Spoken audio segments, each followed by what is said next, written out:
Welcome back to another TFT Galaxy podcast. We're on episode 25, where we high press on the news and the tactics of the club we love, the LA Galaxy. Today we're talking about our win in Jamaica versus Mount Pleasant and our tie in Portland this past weekend. I'm Eric. I'm Chris. How we doing? Mixed bag. Mixed bag. Mixed bag. Mixed bag. Mm-hmm.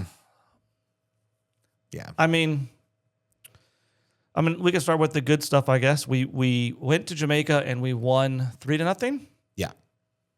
And so did we were supposed to.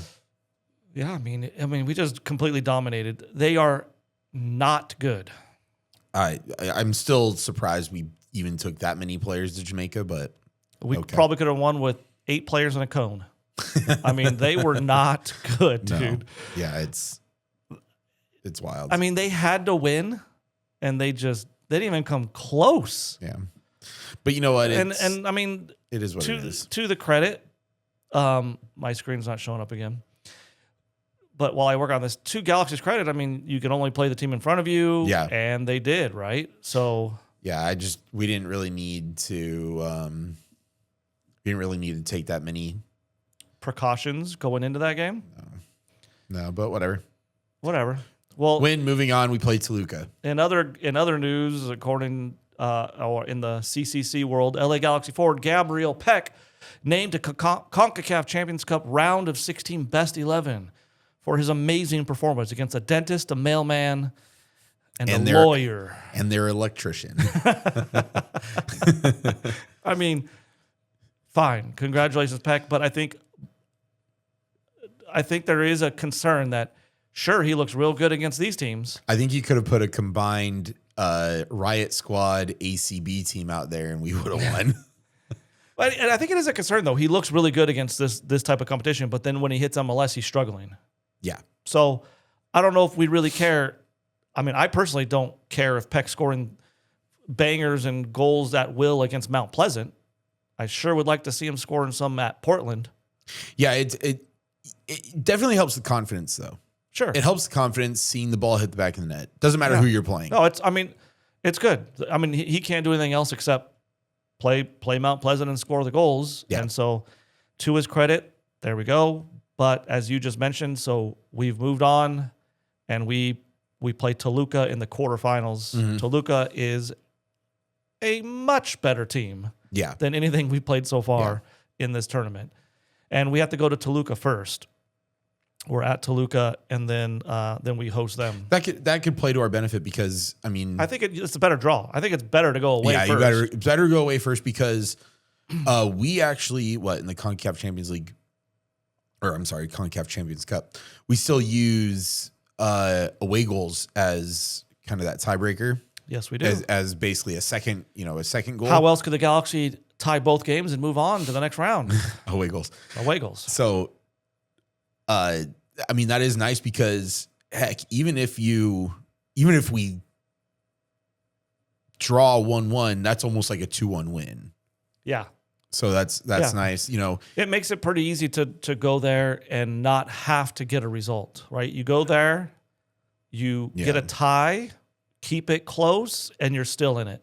Yeah. The hard part though is you need to get a tie or a win, but the tie cannot be a goalless draw.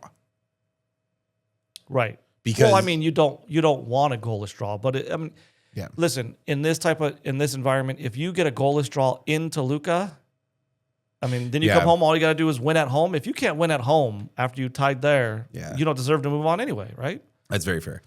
It's very fair. That's the way I look at it anytime I was playing or coaching, right? Yeah, but last week we said, you know, you got to handle the domestic stuff first. And we didn't. We didn't. But the one thing that that I think you were a lot more heated about than I was the exclusion of Glesnes in the Kansas City game. Right. So this upsets me for many reasons, as I think it probably upsets everybody. Yeah. No one gets any information on what's going on with Glesnes at all until you tune into, the only way I know is I tuned into the Mount Pleasant game, and the announcer happened to have some information that has not been released by anybody else. And so it came out right there live on broadcast that Glesnes had a calf injury that he sustained on Monday of that Mount Pleasant game, which means he was healthy for that Kansas City game and was rested, only to be injured in training on Monday, and now it's like a 3 to 4 week. It's like a 4 to 6 week. 4 to 6 week grade 2 calf strain or something. It's Why are we crazy. not told these things? I don't understand how Tuesday morning we're not told, hey, we had an injury in training and Glesnes is hurt. Well, I don't know. I'm surprised if it's an early morning or a before noon training session. Why aren't we alerted Monday night? I don't even know. I mean, it is crazy. That frustrates me. But even more than that is resting Glesnes, playing Yoshida, and doing what we did to Kansas City. Yeah. I mean, you just lost. Yeah. So that's 4 to 6 weeks without. And that is prioritizing this Champions Cup game, and then he didn't even get used to the Champions Cup game. It's just frustrating. That whole situation's frustrating. That's last week. Yeah. I have a whole new set of things to be frustrated about this week. Well, first of all, hopefully this 4 to 6 weeks goes by quick, because looking at. We have an international break, so that helps a little bit. So we have one this weekend. We have an international break. Well, looking at our starting 11 from. We're moving past the Mount Pleasant game. Yeah. Congratulations. Rah, rah, rah. We're in. We played Toluca. Now, This is fast the forward Portland to the starting Portland 11. game, Sunday, 1:45. Here's our starting lineup. No, it's not. No, it's not. Because we did make one more change. Yeah. And that is Vanny went with Marcinkowski in goal, Hack and Garces at center back, Yamane Aude at outside back, a middle three of Cerrillo, Winder, and Royce, Tommy on one side, Peck on the other, and Klaus up top. Hold on. Maybe like this. Probably. Yeah. What is semantics? When you saw this starting 11, what was your initial thought? Why Royce? Okay. I mean, that's my initial thought right away. I'm telling you, I understand Royce starting occasionally. I do not understand Royce starting every single meaningful game. It's insane to me. What I see on the field now, I know he had the assist. Great. You know who else had an assist? Sanabria at Mount Pleasant. He had an assist. Again, here's a game where Sanabria clearly is not liked by Greg Vanny enough to put into any games. I also think that in the MLS season, Sanabria has more goals than Marco Royce. Royce doesn't have one, and Sanabria does. So there you go. Done. I mean, yeah. Everything else, like, okay, I'm like, okay, Hack and Garces makes sense to me. Glesnes is out. Yoshida's played a ton of minutes. Please get Yoshida off the field. I'm happy. Like anything. Marcinkowski for Mitrovic. We've talked about this last podcast. Makes sense to me. Mitrovic hasn't covered himself in glory, and that opens up the door for someone else to get a chance. Yeah. He gets a chance. Aude Yamane, I'm not very happy with Yamane. Yeah, we're going to talk about that very later. clearly Vanny's outside starting back. She stayed with him. Of course, you're going to stay with Peck. Surreal's a mainstay. Winder, I understand. Klaus, I understand. I even understand Tommy out wide. Maybe I'd like to see someone else, but I understand Tommy out wide. I don't understand Royce every game getting a start because I don't see it. I just don't see it. He doesn't have the speed of play anymore. He can't. He plays zero defense. Zero. Yeah. And it's frustrating. Yeah, there were flashes of the old Marco Royce throughout this game, but not very many. He's not bad. No, He's just not great. And we need somebody great, right? We need somebody that can do some great things. And granted, people listening might say, well, that's not Sanabria. But my thing to you would be, how do we know? Well, so I'll tell you this right now. The only MLS game we've won this year has consisted of a starting midfield that includes Sanabria. And we've never put it back out there? No. Now tell me, how was that not insane? No one asked, well, I didn't see the full match presser, but how was no one asking Greg Vanny, hey, you won one game so far, and your middle three was Cerrillo, Winder, and Sanabria. Why have you never run that middle three out again?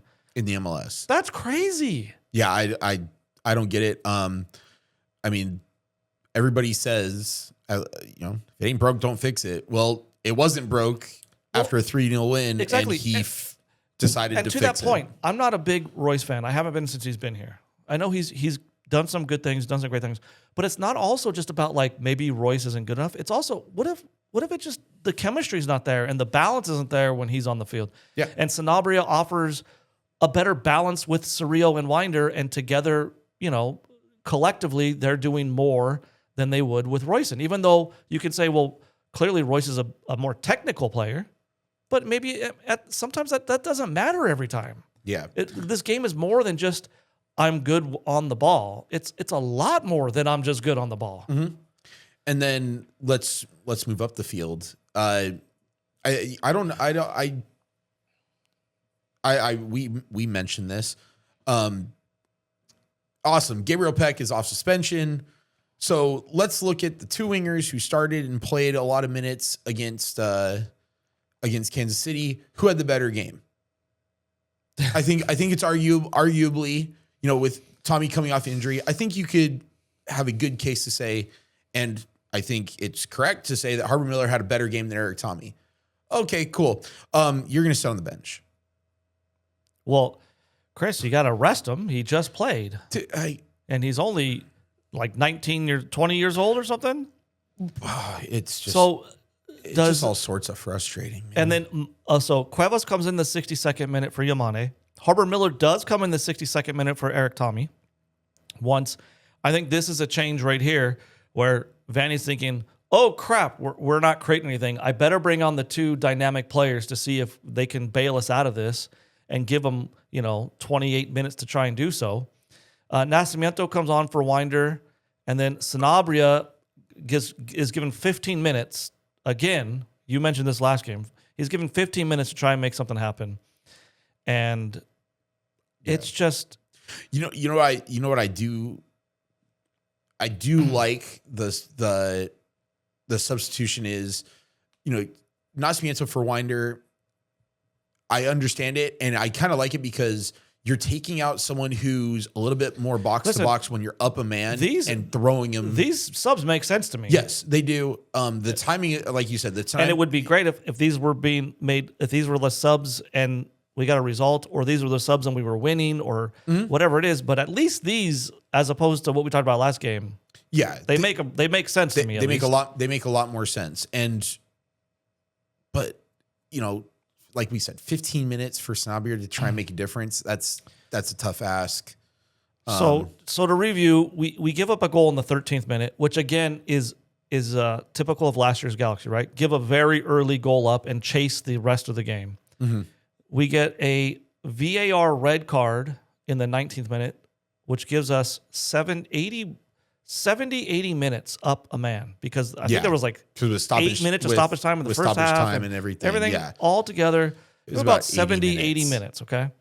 We score in the 30th minute, and then nothing is what happens. And obviously, I have the stats on the screen. Galaxy is in blue in these stats, and you can see 66% possession. If you look at second half, 73% possession. But here's what's crazy. Big chances, 2-1. And second half, 0 big chances created by the LA Galaxy. That's crazy. A man up for 45 minutes. 22 shots and we made the 9 corners. Yeah. Granted, out of 22 shots, you only make the keeper save 6 of them. 666 passes to 346. They didn't have the ball, and we just couldn't do anything with it. It's just very typical. It's just so slow. It's just, you have 45 minutes, a man up, right? Because it's tough to make the change right away. To go like, oh, we're a man up. All right, let's start throwing the kitchen sink. I think they did a good job, right? I mean, they got a man up and they scored. Yes. Like bam, bam, okay. And then it's like, okay, let's keep it going. Let's get it moving. Yeah. And then we just get stuck in second gear the whole damn time, And making that Nascimento thing, fine. But what's wrong with making it at halftime? What's wrong with going, hey, So- let's play an entire half with 2 forwards when we're a man up? What's wrong with that? I'm gonna put a quote up here. I'm gonna read it to you because I swear to you, I think I'm crazy and I think I'm alone. And I think maybe as Galaxy fans, we are.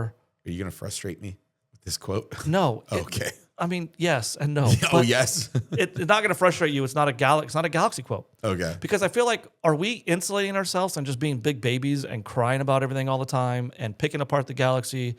And from an outside perspective, maybe people are saying like, it's not that bad. It's not. Okay. Well, Heath Pierce. He was the color commentator on the Apple TV game. Mm-hmm. Do you remember Heath Pierce? He was, he played for FC Dallas for a while. He played in Denmark for a while. He has like 30 plus caps with U.S. men's national team. Okay. Point is, and an IMG Academy player. So very good from the very beginning, professionally trained, played professional at the very elite levels, all the way to U.S. men's national team. Guy knows what he's talking about. Yes. Okay?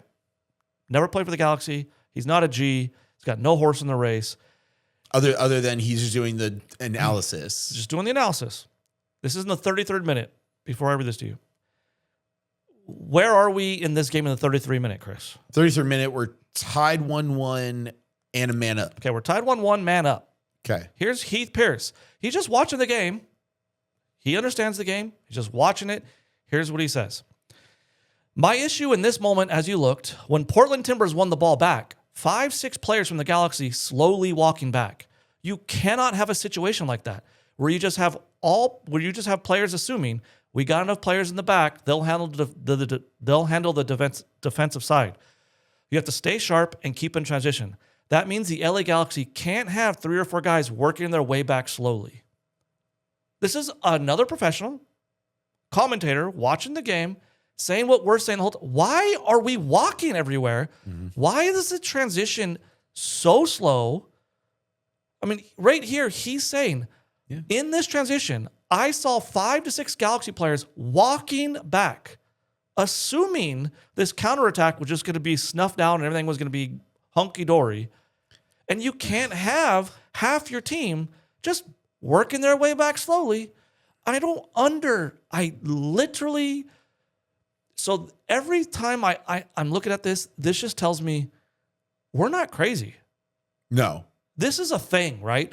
This is a thing where this team, I don't know what it is. I don't know what it is.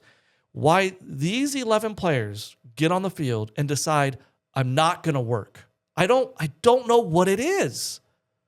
These are good players. They're elite players. Why are they consistently walking back? Why is the transition so slow?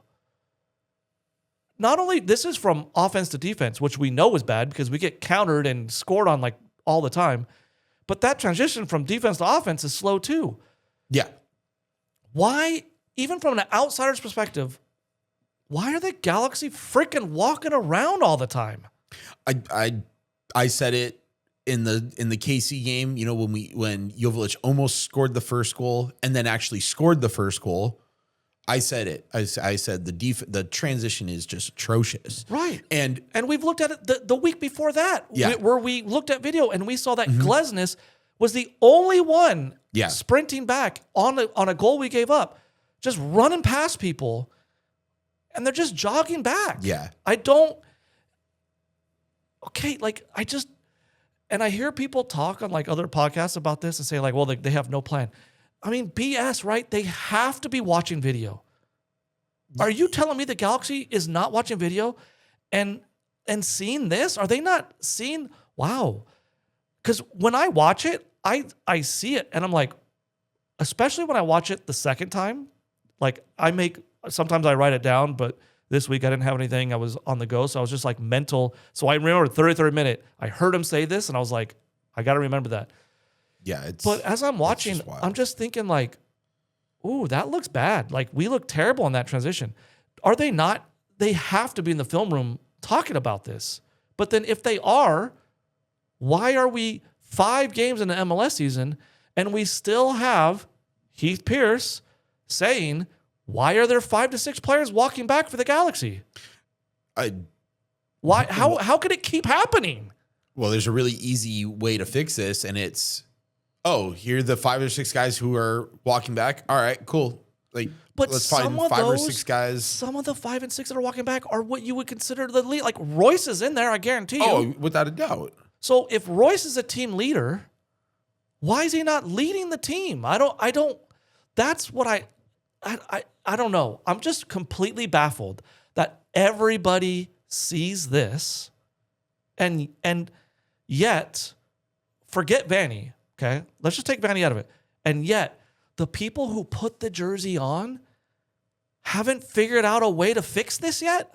Yeah, I mean, the only thing that I could think of to take this off the players. Okay, I got major problems with Greg Vanny. Okay, I got major problems with Greg Vanny. But the only way you cannot put this on the players is if Greg Vanny's telling them, hey, stop working back that hard. Hey, you're wasting energy. That's not how we want to play. When we lose the ball, you got to trust your back line. And maybe he's saying those things. I don't know. But if he's not, then why the heck aren't these 5 to 6 players sprinting back? We're up a man and we need a win, and we're just going to walk around and hope the win finds us? Yeah. No, that doesn't. Right? And I'm telling you, sometimes I watch, I'm like, maybe I'm too critical, but he's just saying in passing. He's just saying, like, I don't understand. I don't understand what I'm seeing. Why the Galaxy are walking back. I don't get it. I don't know. I mean, we both played in teams at a much lower level than the MLS, and you're playing against a team who you're up a man against, right? You want to do everything you can to be like, wait a second, why don't we have the ball? Let's go run, grab the ball back, and then we can go forward and make them pay for being a man down. And this happens, right? This definitely happens. Complacency. Complacency happens on teams when you're winning and things just, players just get complacent and you're winning and you're getting results. How are we complacent in the state that how are we not overworking the problem? How are we not doing everything we can to get out of this? It's almost like we won MLS Cup and we're being complacent. Like we're just going to, they got it. We're going to jog back. I don't need to, I'm going to trust my teammates on this one. Like that's just symptoms of a team becoming too comfortable. And maybe they are, Chris. Maybe that locker room's a little too comfortable. That would do it, right? You come in. Yeah. Hey, if we're on the same team and we come in and we're all drinking the Kool-Aid and we don't take accountability and we just say, man, and you're our forward, Chris, and I go, you had really good shots though, Chris. Don't blame yourself. And we had that travel and that heat and that ref, right? And that guy fouled you that time, didn't he? He did. I told you, he did. Don't worry about it, man. The goals are going to come. If that's what's going on in the locker room, then that's complacency and they're allowing it to happen. I don't know how else you could explain away another former professional looking at our team the first time and saying the same thing we've been saying the whole time. Yeah. And he can't be rude about it, but in his head he's probably thinking, why the hell are they walking everywhere? I don't know. Yeah, that was analyst talk for right. Why are these players being lazy? What are they doing? But it starts with number one. It's not like you don't have competition for places. Do we, Chris? Because I think if your name's Marco Royce, freaking Jesus can show up and he's gonna sit the bench. Yeah, then it comes down to the man managing the squad. I like I said, I have major problems with Greg Vanny. Granted. But I'm starting to have major problems with the players too, because at some point, they've done studies on this, right? Players are more important than the manager, without doubt. And if you don't have players doing what they need to do, the manager can hurt you. But what's really going to hurt you is no player taking accountability, and the players not holding each other accountable, and no one leading, and that's the real problem that I see. Yeah.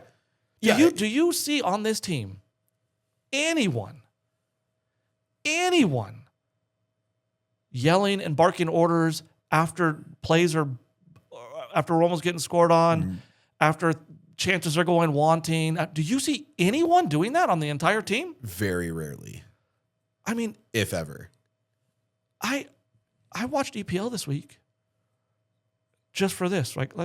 And every time the other team shoots, everyone's talking, screaming at each other, yelling, "You got to get back. What are you doing? You got to get over here."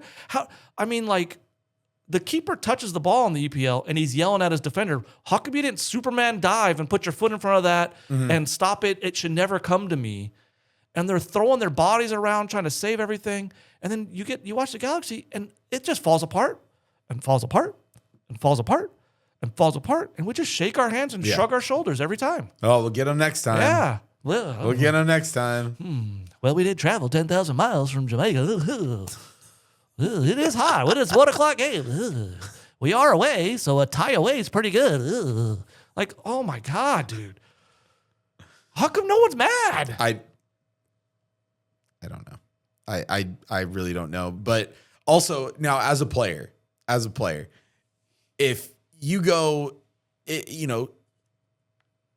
that mindset creeps in of, hey, it doesn't matter what I do. Like, I'm not going to get pulled off the field. Like, I'm going to start the next game. Like, what? It's just so like okay. And again, I don't know. I don't either. I don't know because we're not there.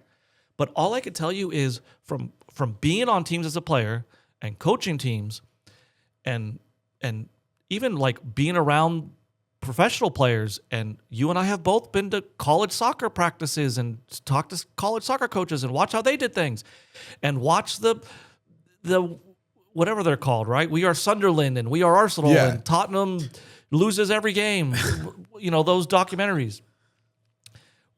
You can see how this could happen. And one way this could happen is the players have just lost faith in the entire process. Yeah. And so they just go out there and they don't have the confidence, they don't have the faith, and they don't have the energy to put up with it anymore. And it's just same old, and until there's a major shift or a major change, this is what you're going to get. I'm on the field, and I'm doing my job. Where now everything that's being told to them is just noise. Right. And I don't know if that's the case, but that certainly could be the case. It's one way you get a team that's doing this and performing this way is that's what's happening in the locker room. I can't for the life of me understand why not one player is barking orders or upset or I don't understand how, like, I don't know. Like, if I'm Cerrillo, and this didn't happen, but I'm just saying, if I'm Cerrillo and I'm the defensive mid, I'm playing that 6, and I'm working my butt off, and I'm sprinting back, and I'm getting that back line, saving things, and I pick my head up, and Tommy and Peck are out there having hot dogs, and I'm just running back. I don't understand why I would be yelling at them. Yeah. And if I'm not yelling at them, there's a couple reasons why that would not happen. One, those players think they're better than everybody else, and so yelling at them is not going to do any good. So if I think Peck is going to look at me and go, "Shut up, man. No one cares," then it's a waste of my breath and I quit. Mm-hmm. But that shouldn't happen on a good team, right? Greg Vanny should step in there and say, "Hey, we all have to respect each other. You got to do your job." Or the player just stopped caring altogether. Like, oh, well, whatever. I'm just going to do my job. I don't even know. I don't know. Yeah, and talking about, not, I don't want to say not caring, but someone who is just over and over and over shown that, just kind of lost in the sauce is Mickey Imane. And we looked at the in the eighth, ninth minute, free header for Portland.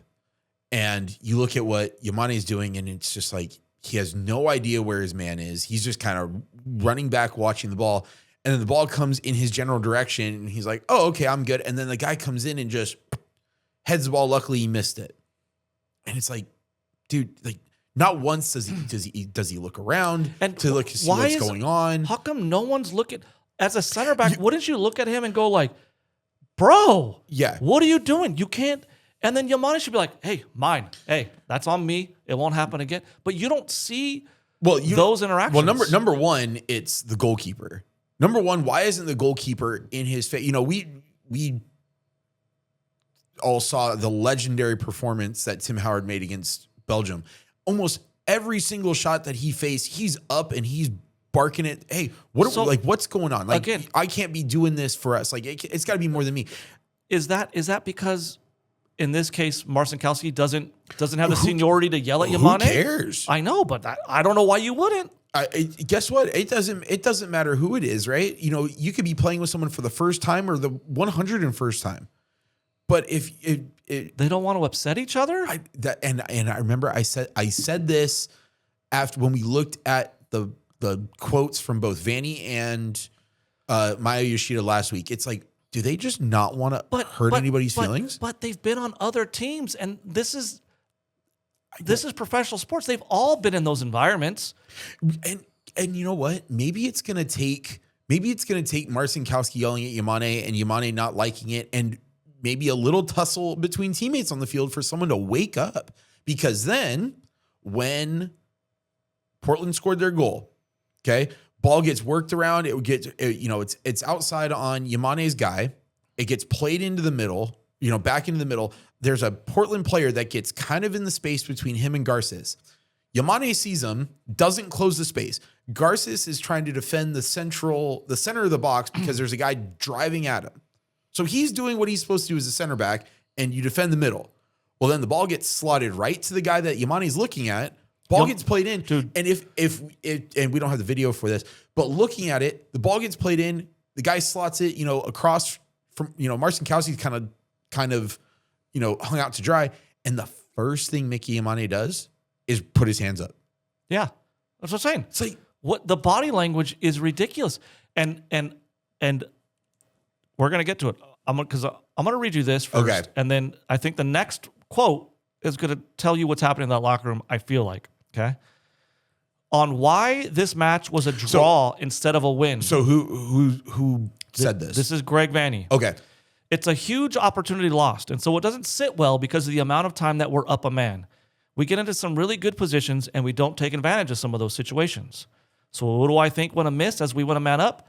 I think it becomes, especially when they start sitting in a 5-3-1 in a kind of low block like that, it becomes more of a game of intention, really understanding how we're trying to get them. You have to create spaces to get through. You have to increase speed at the right moments because the spaces are extremely tight. You have to be clinical, not slow down in moments where you create your little advantages. And you have to be clinical in the final action. And I feel like the pieces of that just didn't come together. I felt like we sometimes made the wrong decision. What the hell is he talking about? I read this, and it's like a PhD dissertation just trying to confuse you and get you. He said nothing. No. This means, I read that. That literally means nothing. No, it was just a big runaround of. Yeah. None of this is anything. What, you're going to go on the training pitch and learn how to create more, increase speed at the right moments? What does that mean? Increase speed at the right moments? Okay. Not slow down in moments where you create your little advantages? On why this match was a draw instead of a win, okay? With looking at the stats, the only answer that should have been there is, hey, we didn't put enough chances on target. Right? And this, with March Madness going on, college basketball, each team in their presser is given a stat sheet. Right. I would have loved to, hey, Greg, here's the stat sheet, okay? You had 22 shots with only 7 on target. 1 was a goal, 6 were saved. So that means 18 shots. Wait, did I get that right? No, 16 shots. I'm sorry. 16 shots were not on target. And you look, you go, hey, we had 16 shots that didn't go on target. Like, dude, we did not put the ball enough, right? We created 0. Is that right? 0 big chances in this. We're not. We didn't create in 45 minutes. In 45 minutes, we created 0 big chances. Well, just in the second half. Yeah, I don't know.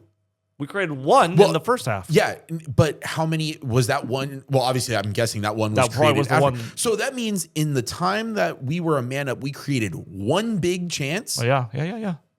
Like, you look at that, you go, dude, we like that. You know what? Now, let me give you this. You're a man up at halftime. Okay? If you're coaching any team and you're a man up at halftime, which means you have 45 minutes of 11v10. What is your only, if you were coaching, what is your only goal in your team talk during halftime? We have to win. Okay. So we have to win. And what is your formula for getting that win? Well, we have a man up. We need to use the fact that we have a man up. Okay. So how would you do that? I would press the living hell out of the other team because we have a man up and we can sacrifice a little bit more work and put ourselves in a little bit worse spot because we don't have to worry about an 11th man. Did you see that in the Oh second my half? gosh, we sat back, bro.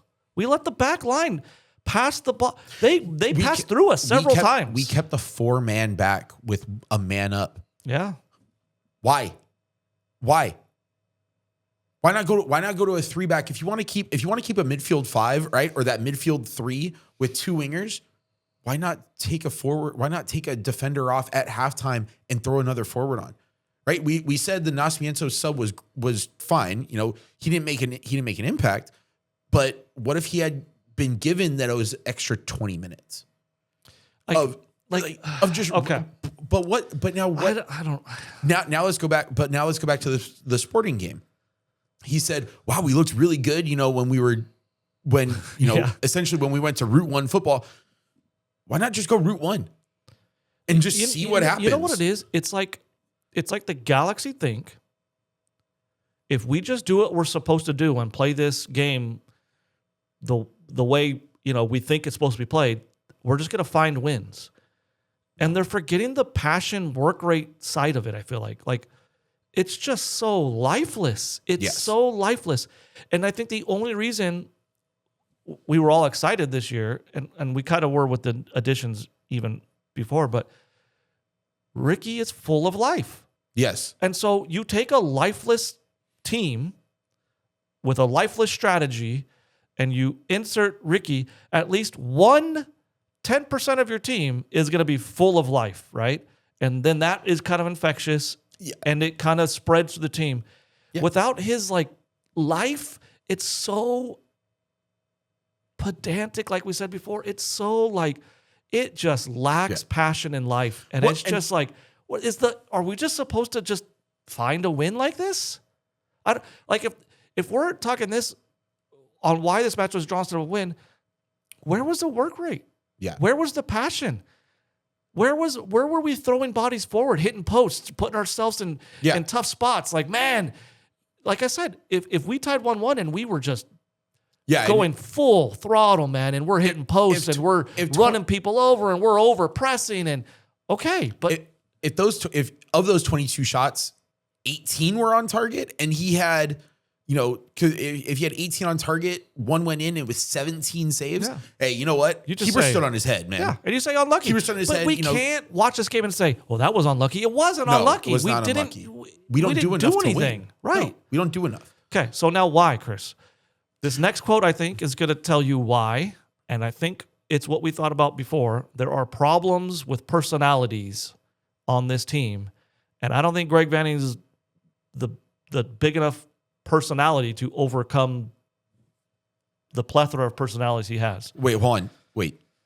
Does Greg Vanning have a personality? Well, that remains to be seen. Okay. On breaking down a low block and what the team was missing, when we get into the final action, it doesn't have to be me who makes a play. It has to be us who makes a play. And it has to be the best guy in the best position who has the best chance to help the team be successful. It doesn't need to be me. It needs to be about us. And I think that's part of us becoming a team that takes these points and buries teams. It's about making the best decisions when we get into those final actions for the group to be successful. Sometimes it's also, I'm going to make this hard run to the near post. I know it isn't going to be for me, but I'm going to take this near post center back out of the way so that the next guy who shows up can finish too. So sometimes it's about sacrificing yourself on a run to create space for the next guy and recognizing that I'm the guy that needs to sacrifice myself in this situation to clear up space for somebody else to finish. That is a roundabout way of saying we have a bunch of individuals who are not playing hard and not sacrificing for each other, and they're not working together. It's a mess. Yeah. This is the head coach, right? Yeah. He can't really say it more stronger than this, I don't feel like. This boils down to him saying it's a disaster behind the scenes right now. It's a mess. Yeah. No one's working. No one's working for each other. No one's doing things for each other. Like we just talked about, Heath Pierce. No one's working back for each other. No one's, you got to make a 60-yard sprint on this counter. And odds are, we're not going to need you. But the one time we do need you, you need to be there. Yeah. And then the team's saying, well, I'm not going to do that. Or Peck's shooting when he should be passing. Or anybody shooting when they should be passing. Or someone making a good run that they're not making runs. They're just walking around. This is the head coach telling you it's a mess behind the scenes. Yeah. Without actually saying it's a mess. He can't say it. All he has to say is like, there's a lot of me and not a lot of us. Yeah. And I don't. Okay. And if that's the case, then sit them down, dude. Yeah, just don't play them. Why are they on the field? Just don't play them. Because we all know the guys are. Well, I can tell you this: Harbor Miller isn't me over us. No. I can tell you that Klaus is not me over us. No. And Glesnes is not me over us. And as many problems as I have with, and some of us have with Garces and some of his boneheaded plays, he's not me over us. He works hard. Mm-hmm. Aude and Nelson don't appear to be me over us. I don't care which one you prefer on the left. They both seem like team players, but there's a couple like Peck that seem a little bit Royce, me over us, Yamane. So sit them down. Yeah. I don't understand. You're running the show, dude. I know. You have the final say in all this. So do something. Right. I am curious. On that stat page, did it show how many crosses? I think it does. Chances, passes, tackles, free kicks, red cards, shots. No. It has. Oh, hold on. Go down. Keep going. Block shots, total shots. I mean, it has throw-ins and it doesn't have crosses. Okay. Oh, passes. There we go. Accurate passes. Final third entries. Look at those. Hold on. Go up. There was a stat on through balls. What? Hold on. Is this half by half or is this? We are on all. That's all. We had one through ball. One through ball in the entire game. We also had 50 touches in the opponent's box. Wait, 50 touches in the opponent's box and only 22 shots? Yeah.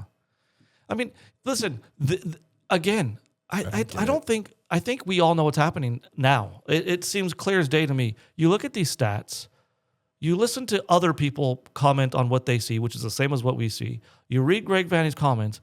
It seems to me like we just have a cultural problem right now. Yeah. And if you got a cultural problem, it's Greg Vanney's problem. Yeah. He's got to either solve it or we got to find someone that does. Right? And unfortunately, when you have people like Peck and Royce and Yoshida and Yamane and Klaus, and you have these big players with big personalities with very successful careers, you have to be a big enough coach. You have to be a bigger personality than they do sometimes to tell them and to stand up to them and tell them how it is. Yeah.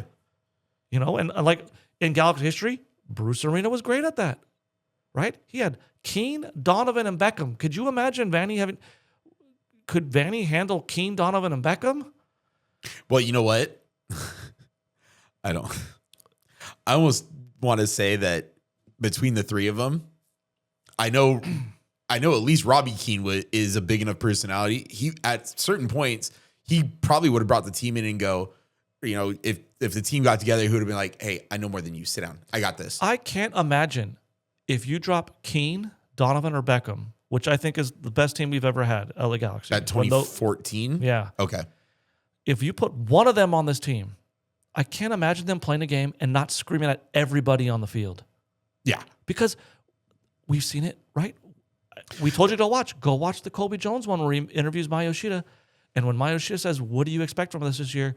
Colby, as politely as he possibly can, says, I want you guys to fight.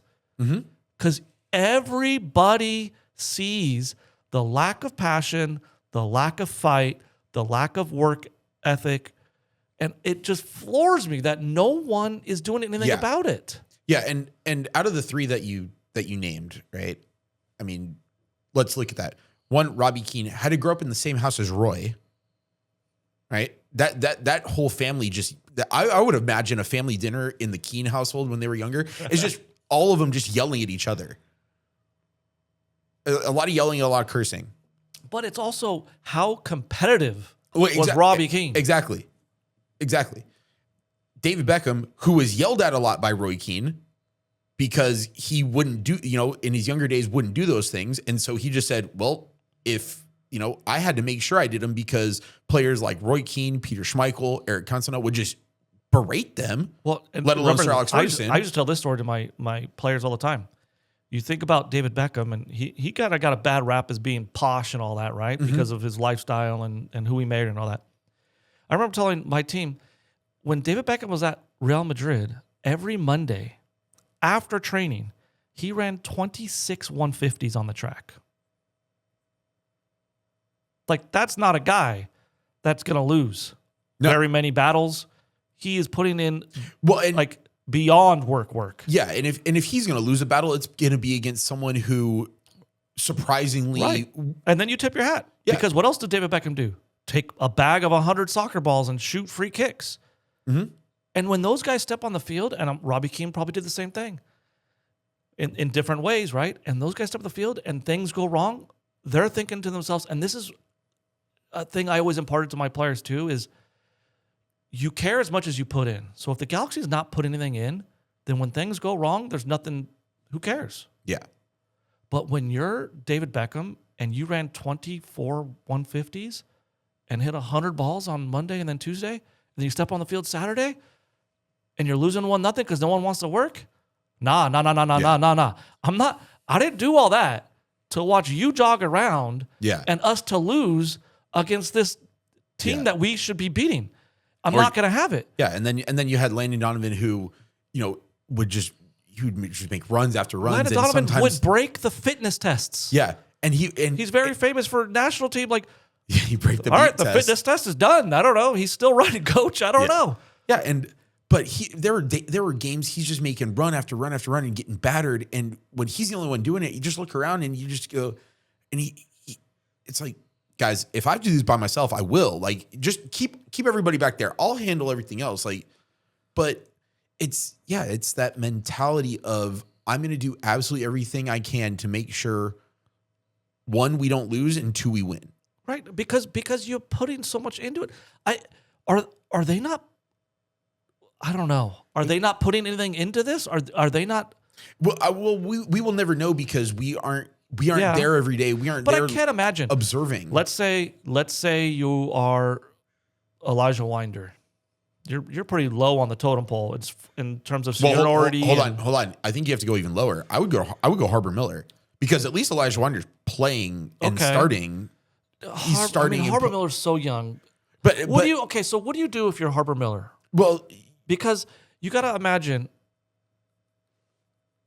Take any player. If any player's out there and they're putting in more work than everybody else because they're seeing the ship sink, they're seeing the writing on the wall, they're seeing these results, they're thinking, I'm not good enough, I'm not doing what needs to be done. It could be Klaus, it doesn't matter. Yeah. And so they decide after training, I'm putting in hours more. I'm hitting the gym more, I'm hitting shots more, I'm doing this more, I'm doing that more on my own, not with the team. And then Saturday comes, and I've been doing this for a couple of weeks, and I put in hours and hours and hours of extra work because I care that much. And then the whistle blows. Aren't you now going to hold everybody like I put all that work in? I'm not going to sit here with a 10-man team and watch us pass the ball around the back anymore. Yeah. Like I can't do this. Like, but to me, it seems like, is anyone doing that? I don't. Or is the culture so bad that, like, when you surround yourself with people, you start to think like them, right? Yeah. So, we're both high school teachers, and I always counsel, when they go to college, just choose your friend group. Like, be very conscious of who you choose your friend group in college with, because you only get one shot and you become friends with them. And sometimes that friend group is who you become, right? They could carry you for the rest of your life as friends, and it's kind of important. So when you step in the Galaxy locker room, is it just full of excuses? And then you just end up drinking the Kool-Aid? And you'd be like, well, we did. Yeah, we did travel long. You're right. We did travel far. I am a little sore. You are right. Yep. Paintsel is not here, and Glesnes is hurt. You know what? Maybe a road point isn't too bad.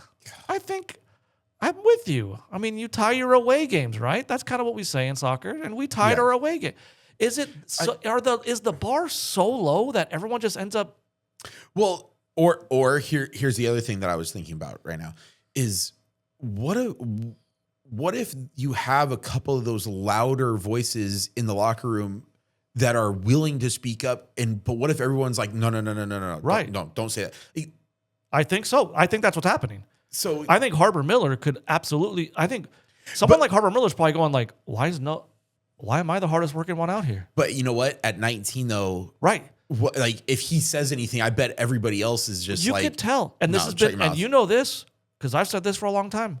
I got a major problem with Peck's body language, and he gets yellow carded yelling at the referees. Do you think that guy's going to take criticism from a teammate very well? Probably not. And he's your star player. So that trickles down to the next guy. Paintsel is a little bit better, I feel like, but he's not a guy lacking for confidence, right? So I can see him, if you're trying to tell him what to do, hey, relax, bro. I know what I'm doing, right? I'm the DP on this team. And so instead of those two, you need one of those two, I guess, or Klaus, to be the guy to hold the others accountable. So they can say, hey, I'm a DP too. But I'm carrying this team too. But here's the thing. What if he is saying that and everybody who's been around. It's time to fight. It's time to fight, Chris. Throw hands? It's time to fight. But what's funny is like, I don't know. I mean, I've coached high school for many years. I no longer do. But I feel like I had some great captains in my time. And there were times where my captain would be so mad at a player for not doing his job. There was a time where he grabbed his player on a corner kick, took him by the shirt, and threw him into the guy he wanted him to mark because he wasn't listening and wasn't getting tight enough. And that's extreme. But that's an amateur high school team. Right. What is stopping us from holding each other accountable? Exactly. Like this is their job. This is your livelihood. And the only thing I can think of is the whole team's okay with it then.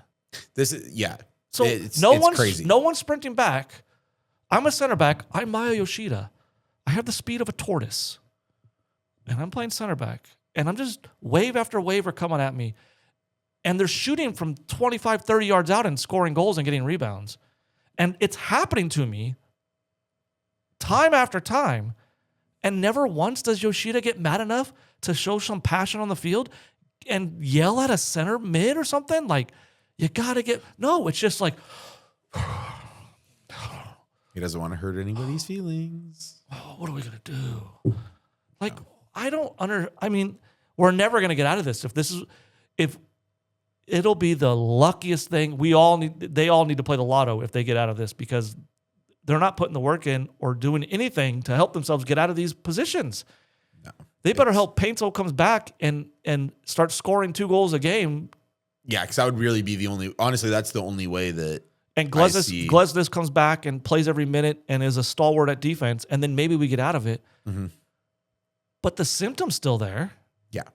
The lack of leadership and the lack of work rate and the lack of intensity and the lack of passion, it's all still there.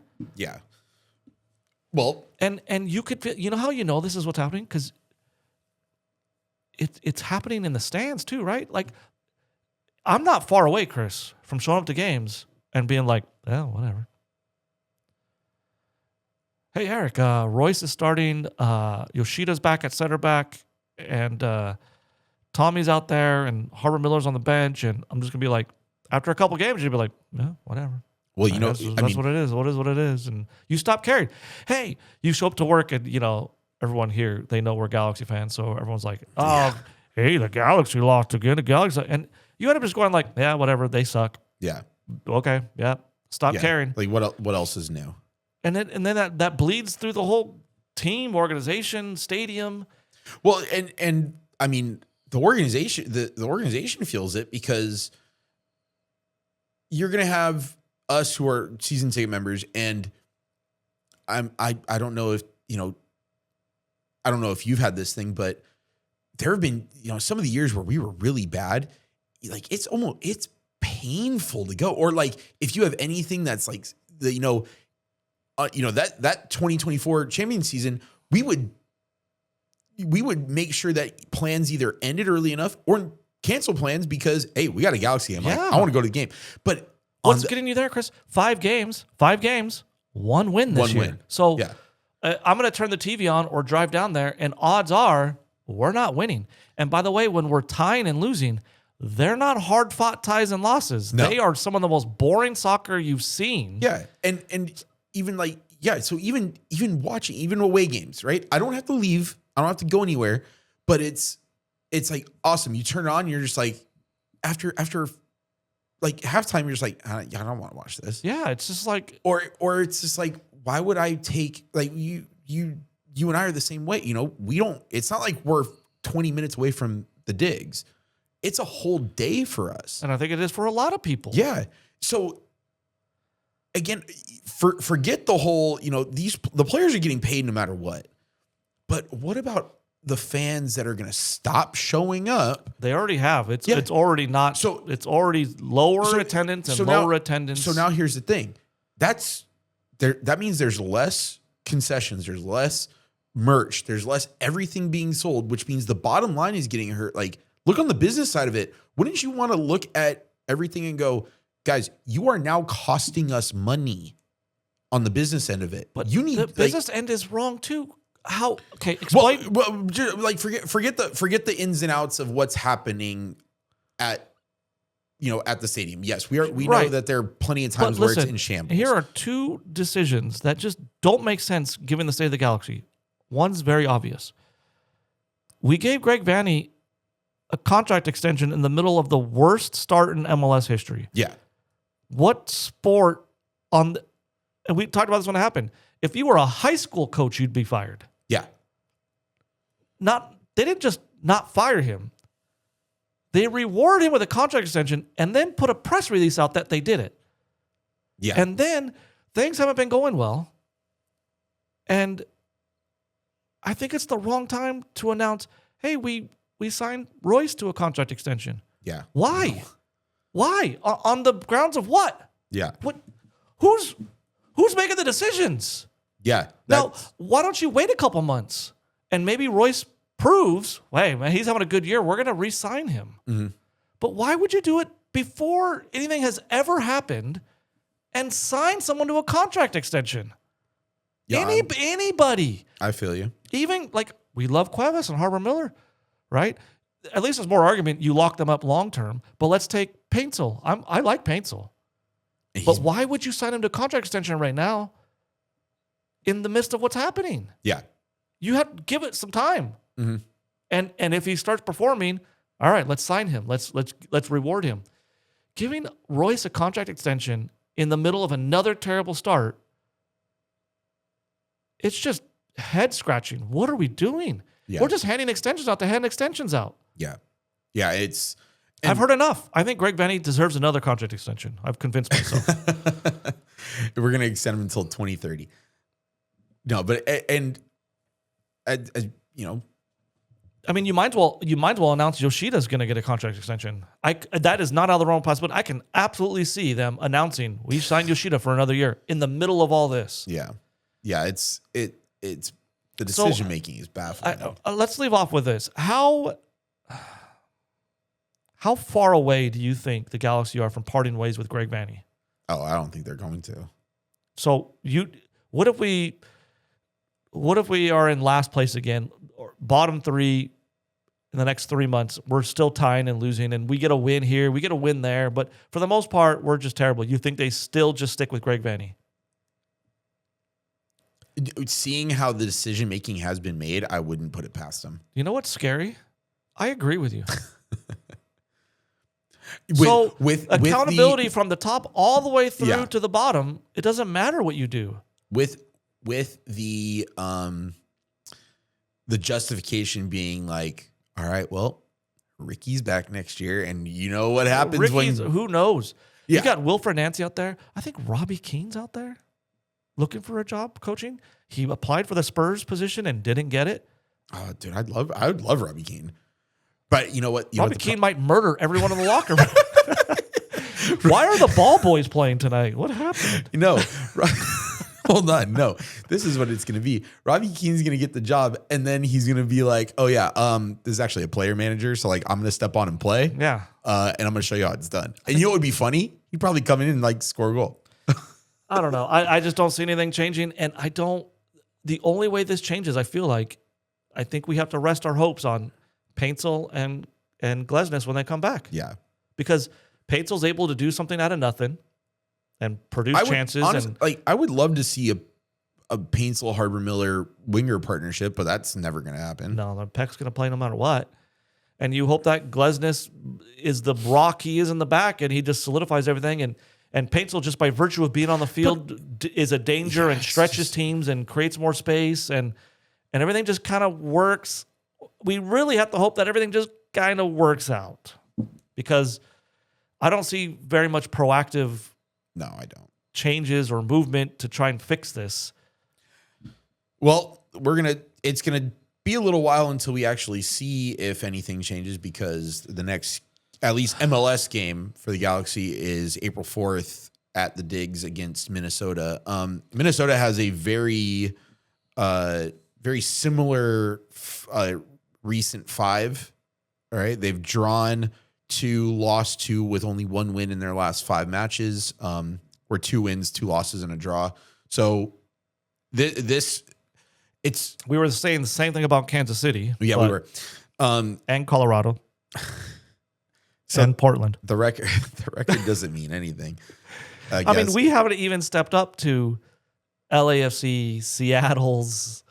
I guess we did play NYC. Yeah, we played NYC. We did play one good team. But like no Cincinnati. No Miami. No San Diego. No Nashville. No San Diego. No LAFC. Like, no this Seattle. Is just like, I bet those teams are just counting down the days until they can. But you know what will happen? Because we've seen this. Seattle will go out there, work their butts off, and then we'll work our butts off to match them. But we can't do that against teams that have 10 men. No, here's the problem. Seattle will work their butts off and we'll somehow win. And then we'll be like, oh, everything's fine. We beat Seattle. No, guys. It's So we have Minnesota Saturday, April 4th. That's in 2 weeks. Yeah. Because we have an international break. So watch U.S. soccer, Mexican soccer, German soccer, or English soccer, whoever you're a fan of. And then we're at Toluca on Wednesday, April 8th, 8 p.m. I'm sure we'll complain about that Saturday to Wednesday travel game, 2 games, because then we play at Austin after the at Toluca Saturday. Another weird one, 11:30 a.m. So we have more excuses there. That would be a 1:30 local. I wrote 11:30 a.m. I guess that's our time. Well, probably. It's a 2-hour time difference. So that's a 1:30. So we'll complain about that too. You know, a midday game. A midday game in Austin, Texas. Can you believe they gave us a midday game in Texas in April? That's a we had to travel to Toluca. That's a little warm. Oh my god. Oh no, we got to travel. Yeah. They're wearing green. It looks like the grass. I can't even see it. Well, I mean, there's nothing much else to talk about. I got 2 last things. I'll just tell you real quick, just because they are news. Tom Bogart has again linked Casemiro to the Galaxy in the summer. I saw something that the 2 front runners in the MLS to get Casemiro are LA and Inter Miami. Yeah, so it might happen. I mean, changes could be coming. Maybe Peck's leaving. I don't know. I don't know how they would do that. They'd have to have Peck leave or Paintsel, I guess. I don't want. Or Klaus. You don't want Casemiro. Or Orlando might get him because who got Griezmann just signed with Orlando, right? Yep, Griezmann just signed with Orlando. So all that Griezmann rumors, I guess it was true. He was looking to come over. Yep.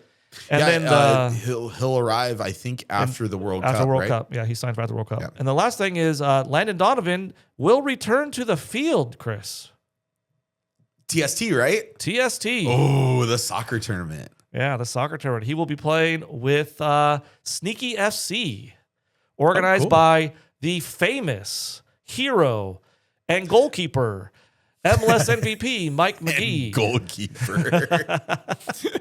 So he's playing on Mike McGee's team. Yeah. So that'll be kind of fun to watch. I think they stream TST. They do. So you can watch Landon Donovan play. Yeah. And he'll probably play with more passion than the Galaxy do. Yeah. So that's my last 2-bit pieces of news. And I'm out. And I'm, again, on a Wednesday now, depressed. Well, luckily, we don't have to watch Galaxy lose or tie this weekend. We can wait till next weekend. yeah. All right. Well, thanks for listening. Thanks for watching. As always, leave a like, subscribe, leave a comment, do all the diddly dads. Final Third Galaxy podcast at gmail.com if you want to send us anything. And any final words? No, it'll be interesting.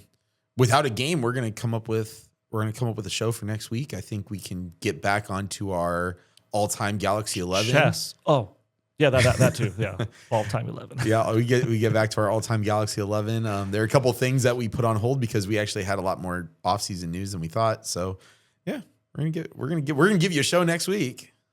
Yes, we're gonna give it to you. All right. Well, we'll see you guys next week then. Thanks for listening. Thanks for watching, and have a great week. Thanks, guys.